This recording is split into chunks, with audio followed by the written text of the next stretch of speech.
sort of forgetting the public who we're designing for. And some of the ways I talked about how we could change this thinking is, I guess, going at what the user needs, and that's why I brought up Abraham Maslow's hierarchy of needs. He's a psychiatrist, and he has this hierarchy where at the bottom it's psychological, like breathing, food, water, what we need so we don't die, and then safety, and then goes up to love, belonging, esteem, and then self-actualization, and morality, and then the very creativity and problem solving. And when I was looking at this pyramid, it kind of made me realize that if we don't meet people's basic needs, how are they going to appreciate a really cool design in a building? And then also when you're in a space and it's really uncomfortably hot, or you have sun glaring in your face, you don't really care about the cool shape of the room or a nice design feature. You're more concerned about, I guess, the uncomfortableness of it. And so that's was kind of my main focus. The article, Contradictions and Challenges, and that, I guess, more addressed the school setting and how it can change within schools. And it kind of led to Kate's discussion where collaboration could help this, because if you're working with other professions, it kind of breaks architects out of their own little bubble, because in studio, we kind of are in our own little bubble. And then in the Beyond Lead article, that was more the environmental aspect as far as sustainability. And I thought it was interesting how he said sustainable architecture should go beyond not using energy, but instead creating more of an environment to create healthy users. And he made a good point where even if you have all this really cool technology and solar panels and, I guess, moving louvers that'll help, I guess, keep the heater cool in, I mean, people aren't going to care because technology is constantly changing. And if you don't like the building you're in, even if it's low energy, you're not going to want to put in the effort to maintain it and keep it around. So if we create a building that people want to keep around by creating like a healthy environment, say views to nature, chapter from Down Detour Road, which you guys should all read the book at some point, but he also talked about how architects are caring less about the public, and the public's our client. So, I mean, we have to show that we care about them, and then when they think we don't, why do they need to get an architect besides legal reasons? And we kind of, I mean, he mentioned at one point that maybe we brought the unemployment crisis on ourselves because the public possibly thinks we don't care about them and aren't designing for them, and so they could just hire a developer. I mean, they don't have to have us. Why hire us and pay extra money? And I guess his final point of that chapter was we have to think about where we get our power from in the first place. And as far as I'm concerned, it's the public, because I mean, they're paying our bills. So. Okay. I discussed the topic of potentially collaborating other disciplines with architecture. I apologize to the design students, but it involves you as well. More within the academic realm, more similar to how it's done in a professional setting, and maybe even expanding beyond just engineers and contractors and specialists into other disciplines as well, such as, well, graphic design is included sometimes, but you could even go into, you know, more along the lines of what Jim was talking about with material research and things of that nature. As I was reading through those articles, some other things came off of that discussion. They talked about how building information modeling, BIM, and some other technology actually helps more with that now, because you can build a model and you can share that among different disciplines. So it's a lot easier to be able to collaborate.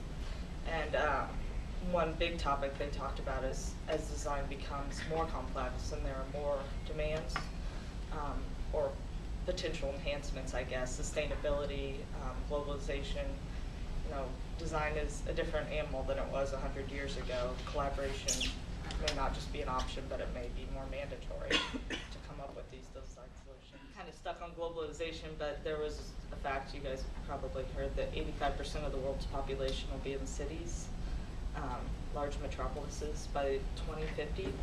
And the quote I liked from that is, megalopolises are the largest experimental devices in the history of civilization. And it's true. I mean, if that truly happens, it'll be a very complex system, and I think we need to be putting all of our resources into that to collaborate. We can't stay at the single entities, truly. But I think architects can act as kind of a conductor in a sea of disciplines, and so they can pull that together fairly effectively. But maybe that's not their role. Maybe it's just a true collaboration.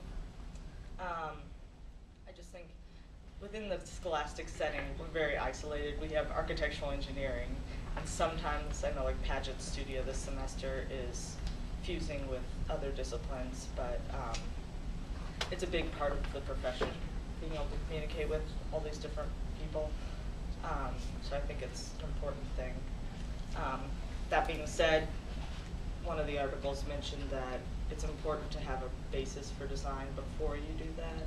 I think it said 2 years is the magic number to get that basic design skill set that you need before you can effectively collaborate. Okay, well, my topic was basically just talking about nanotechnology and how that can impact the future of architecture. And I'm sure it was made clear through some of the articles I sent out that nanotechnology is basically just looking at innovative materials and structures really at the molecular scale, and kind of the advent of that, 1/1000th of a meter. I don't know if you guys have heard of carbon nanotubes. They were mentioned in one of the articles I sent out. And just the idea, this is probably the most popular one that I know of, that they're taking sheets of graphite that are as small as 1 atom thick in some cases, and they really just form them into a cylinder and coat them, and that it develops this material that can be 50 to 100 times stronger than steel, up to 10 times lighter, and that it's even transparent and has abilities to be electrically conductive. So it's pretty interesting, I think, with this new advent of technology that some of the authors in the article were saying in the next couple or maybe 3 decades that it could really start to take hold, at least they thought so. And the fact that it already has impacted the building industry with things like self-cleaning windows, there's smog-eating concrete, I guess, and then there's little nanosensors that sense for toxins in buildings, apparently too.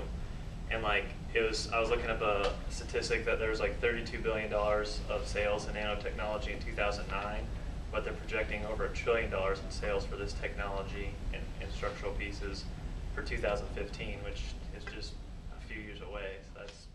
So I just wanted to show, hopefully, 2 quick bits of this video that will get you guys thinking about this technology. If it loads quickly. It started with afterwards. my daughter, who sent me a book.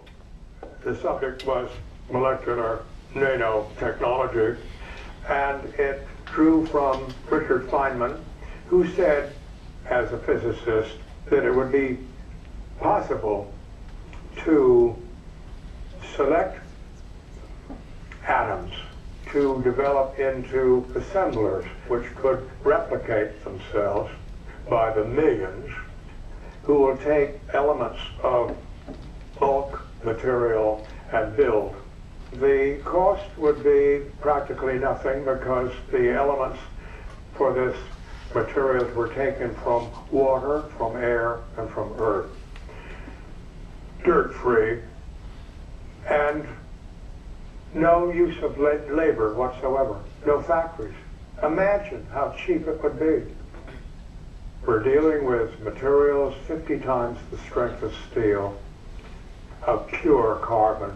Design your own materials. It won't be wood, stone, and glass anymore. They'll all be devised for your own use. That's all I wanted to show there. And then I guess just where I wanted to kind of direct this conversation are things that could get you guys thinking are, how would this have an impact on the smart environment in buildings? Ideas of how facades could be more interactive or could change potentially even on their own based on things like light, like you showed there. Will architecture become no longer about form or even materials? Could those become irrelevant with this kind of new revolution of materials?